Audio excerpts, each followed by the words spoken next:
আসসালামু আলাইকুম। আমরা গত একটি ভিডিওতে T2 এর চ্যাপ্টার 1 এর টি মেথডের কিছু সূত্র দেখেছিলাম। সেই সূত্রের অনুযায়ী আমরা আজকে একটি অঙ্কের বা ম্যাথের ভিডিও নিয়ে আসছি। সেটা হলো একটি 120 কিলোমিটার দীর্ঘ 3 ফেজ পরিবহন লাইন 230 কিলোভোল্ট 50 হার্জ এবং পাওয়ার ফ্যাক্টর 0.8 ল্যাগিং পাওয়ার ফ্যাক্টরে 150 মেগাওয়াট পাওয়ার সরবরাহ করে। লাইনের প্রতি ফেজের প্রতি কিলোমিটারের রেজিস্ট্যান্স, রিঅ্যাক্ট্যান্স এবং সাসেপ্টেন্স দেওয়া আছে। তো এবং এগুলার মান হলো যথাক্রমে 0.2 ওহম, 0.3 ওহম এবং সাসেপ্টেন্সের মান দেওয়া আছে 4 মাইক্রো মোহ। আমাদের ভোল্টেজ রেগুলেশন নির্ণয় করতে হবে। তো আমরা প্রথমেই লিখে নেব যেগুলো দেওয়া আছে সেগুলো আমরা প্রথমেই লিখে নেব। তো আমি এখানে যে মান দেওয়া আছে তা লিখে নিয়েছি। এখানে ভিআর যে ভোল্টেজের যে মানটা দেওয়া ছিল সেটা হলো ভোল্টেজ পার লাইন। তো আমরা সেটা লিখে নিয়েছি। ফ্রিকোয়েন্সির মান লিখে নিয়েছি, কস পাওয়ার ফ্যাক্টরের মান লিখে নিয়েছি এবং থিটার মান আলাদাভাবে বের করে নিয়েছি। তারপর আমরা পাওয়ারের যে রিসিভিং যে পাওয়ারটা সেটা আমরা লিখে নিয়েছি। তারপরে আর এর মান আমরা বের করে নিয়েছি, এক্স এল এর মান আমরা বের করে নিয়েছি। এখানে 120 হলো যে দৈর্ঘ্যের যে মানটা দেওয়া আছে সেটা ওখানে বলা আছে প্রতি কিলোমিটারে। এই জন্য আমরা 0.2কে 120 দ্বারা গুণ করে আর এর মান বের করে নিয়েছি এবং 0.3কে 120 দ্বারা গুণ করে রিঅ্যাক্ট্যান্সের মান বের করে নিয়েছি এবং 4 মাইক্রো মোহকে আমরা 120 দ্বারা গুণ করে সাসেপ্টেন্সের মান বের করে নিয়েছি। এবং আমরা পূর্বের ভিডিওতেই বলেছিলাম যে সাসেপ্টেন্সের অ্যাঙ্গেল সবসময় 90 ডিগ্রি হবে। তো আমরা সেই অ্যাঙ্গেলটাও এখানে দিয়ে দিয়েছি। এখন ভোল্টেজ রেগুলেশনের সূত্র আমরা জানি VS minus VR divided by VR into 100।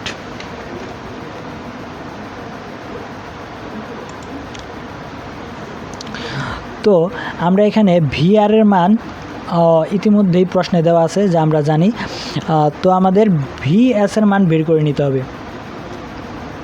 তো VS এর মান বের করার সূত্র হলো V1 plus IS into Z/2। তো আমাদের এখানে প্রথমেই Z/2 বা তো এখানে আমাদের প্রথমে VS এর যে সূত্র V1 plus IS into Z/2। তো আমাদের এখানে প্রথমে V1 এর মান বের করতে হবে।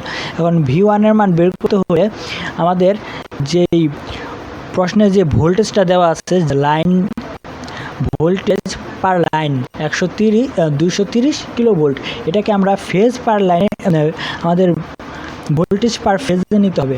তো আমরা ভোল্টেজ পার লাইন যে ভোল্টেজটা সেটাকে ফেজ রূপান্তর করার জন্য প্রশ্নে যে ভোল্টেজ যে মানটা দেওয়া আছে 230 ইন্টু 100 সেটাকে ইন্টু 1000 230 কিলোভোল্টকে √3 দ্বারা ভাগ করলে যে মানটা পাবো সেটা হলো ভোল্টেজ পার ফেজ। সেই মানটা আমরা পেয়ে গেছি। তারপরে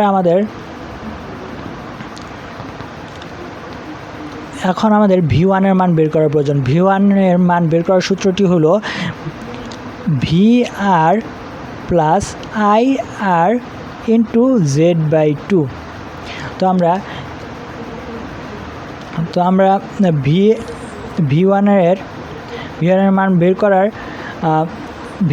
বের করার যে সূত্রের প্রথম অংশটি VR এর মান প্রয়োজন। V1 এর মান বের করতে হলে তো আমরা VR এর মান পেয়ে গেছি ইতিমধ্যে। এখন আমাদের IR এর মান বের করতে হবে। IR এর মান বের করার সূত্রটি হলো PR divided by √3 VR into cos theta. তো আমরা এখানে PR এর মান বসিয়ে দিব এবং যা দেওয়া আছে ইতিমধ্যে এবং √3 ইন্টু VR এর মানও বসিয়ে দিব যা আমরা প্রশ্নে দেওয়া আছে। এটা আমরা একটু আগে যেটা বের করেছি ওটা আমরা বসাবো না, যেটা প্রশ্নে দেওয়া আছে আমরা শুধু ওইটা বসাবো। তো ভিআর এর মান বসিয়ে দেবো এবং পাওয়ার ফ্যাক্টরের মান বসিয়ে দেবো। তো তারপরে ক্যালকুলেশনের মাধ্যমে যে অ্যান্সারটা আসবে সেটা হলো 470.66 এবং তার অ্যাঙ্গেল হবে, প্রশ্নে বলা আছে যে 0.8 ল্যাগিং পাওয়ার ফ্যাক্টরে। তো আমরা থিটার মান আগে বের করে নিয়েছিলাম, থিটারের মান, তো ওইটাই আমার 36.87 আসছে এবং ল্যাগিং যেহেতু বলছে সেজন্য, যেহেতু ল্যাগিং বলছে সেজন্য সামনে মাইনাস বসবে। তো আমরা এখানে আই আর এর মানও বের করে নিলাম। এখন আমাদের দরকার V1 এর মান বের করার জন্য এখন আমাদের দরকার Z/2। তো আমরা এখানে Z/2 এর সূত্র জানি, হাফ ইন্টু আর প্লাস জে ইন্টু XL। তো আমরা আর এর মানও জানি, XL এর মানও জানি। আমরা মান বসিয়ে দিয়ে এখানে Z/2 এর মান বের করে নেব। এখন আমাদের V1 এর মান বের করতে যে মানগুলো প্রয়োজন ছিল সব আমরা বের করে নিয়েছি। এখন আমরা V1 এর সূত্রে আমরা VR এর মান বসিয়ে দেব, IR এর মান বসিয়ে দেবো এবং Z/2 এর মান বসিয়ে দেবো এবং তারপরে ক্যালকুলেশন করে যে অ্যান্সারটি আসবে সেটি আমরা লিখে নেব। তো আমাদের V1 এর মান বের হয়ে আসলো। তো আমরা VS এর মান বের করতেছিলাম। VS এর সূত্র হলো V1 plus IS into Z/2। অতএব আমরা Z/2 মান বের করছি, V1 এর মান বের করছি। এখন আমাদের মান দরকার IS এর মান, এখন আমাদের দরকার। তো আমরা IS এর সূত্র জানি। এখন আমরা IS এর যে সূত্রটি জানি সেটি হলো IC প্লাস IR। তো এখানে আমরা IR এর মান বের করেছি, এখন আমাদের IC এর মান বের করতে হবে। তো আমরা গত ক্লাসে যে সূত্র লিখে দিয়েছিলাম, গত ভিডিওতে যে সূত্র লিখছিলাম, সেই সূত্রে যদি ক্যাপাসিট্যান্স রিঅ্যাক্ট্যান্স থাকে তাহলে সূত্রটি হবে এমন, V1 ডিভাইডেড বাই XC। আর যদি সাসেপ্টেন্স থাকে তাহলে সূত্রটি হবে এমন, V1 ইন্টু B, যা দ্বারা সাসেপ্টেন্স বোঝায়। তো আমাদের প্রশ্নেই দেওয়া আছে সাসেপ্টেন্স, তো আমরা এখানে এই সূত্রটি ইউজ করব। তো আমরা XC এর মান বের করতে, তো আমরা XC এর মান বের করার যে সূত্র সেটা হলো V1 ইন্টু B। তো আমরা V1 এর মান পেয়েছি, সেটা আমরা এখানে বসিয়ে দিয়েছি এবং সাসেপ্টেন্স B এর মান আমরা প্রশ্নেই দেওয়া আছে সেটি আমরা এখানে বসিয়ে দিয়েছি। তো তারপরে ক্যালকুলেশনের মাধ্যমে যে উত্তরটি আসছে সেটা হলো 68.37 অ্যাঙ্গেল অফ 91.36 অ্যাম্পিয়ার। তো আমরা এখানে IC এর মান পেয়ে গেছি। এখন আমরা IS এর মান খুব সহজেই বের করে নিতে পারবো। তো IS এর সূত্রটি হলো, IS এর মান বের করার সূত্রটি হলো IC প্লাস IR। তো আমরা IC এর মানও পেয়ে গেছি, IR এর মানও পূর্বে পেয়ে গেছিলাম।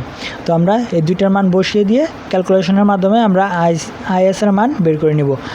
তো IS এর মান আমার আসছে 431.70 অ্যাঙ্গেল অফ -29.72 অ্যাম্পিয়ার।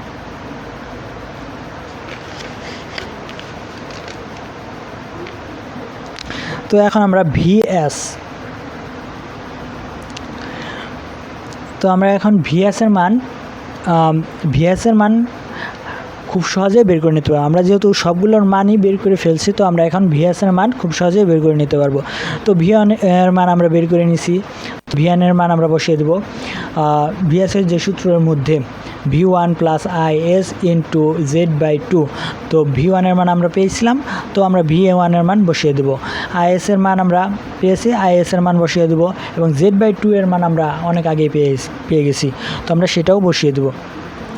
তারপর আমাদের যে VS এর যে মানটা আসছে সেটা হলো ফেজ, VS পার ফেজ। তো আমরা VS এর মান পেয়ে গেছি। এখন আমাদের ভোল্টেজ রেগুলেশনের যে সূত্র সেটা হলো VS minus VR divided by VR into 100। তো এই VSটা হলো VS পার লাইন। তো আমাদের এই VS পার ফেজ থেকে VS পার লাইন এর রূপান্তর করতে আমাদের এই যে মানটা, এই মানটার সাথে √3 গুণ করলেই আমরা VS পার লাইন ভোল্টেজ পেয়ে যাব। তো আমরা সেটা এখন করে নেব। তো আমরা এখানে লিখেছি ভি এর মান, VS যে মানটা অ্যাঙ্গেল আমরা বাদ দিয়ে দিয়েছি, কারণ লাইন ভোল্টেজে কোনো অ্যাঙ্গেল থাকে না। তো আমরা VS যে এর মান এখানে বসিয়েছি এবং তার সাথে √3 গুণ করে যে মানটি পেয়েছি সেটা হলো 261418.86 ভোল্ট। তো এখন আমরা ভোল্টেজ রেগুলেশনের সূত্র চলে যাব এবং সেখানে মানগুলো বসিয়ে আমরা ভোল্টেজ রেগুলেশন নির্ণয় করে নেব। আমরা এখানে ভোল্টেজ রেগুলেশনের সূত্র VR equal to VS minus VR, এখানে VR সংক্ষেপে V.R দিয়ে বুঝেছি ভোল্টেজ রেগুলেশন। তো VS minus VR divided by VR into 100 আমরা এখানে মান বসিয়ে দিয়েছি। তো আমার ভোল্টেজ রেগুলেশনের যে মানটা সেটা আসছে 13.66%। ধন্যবাদ।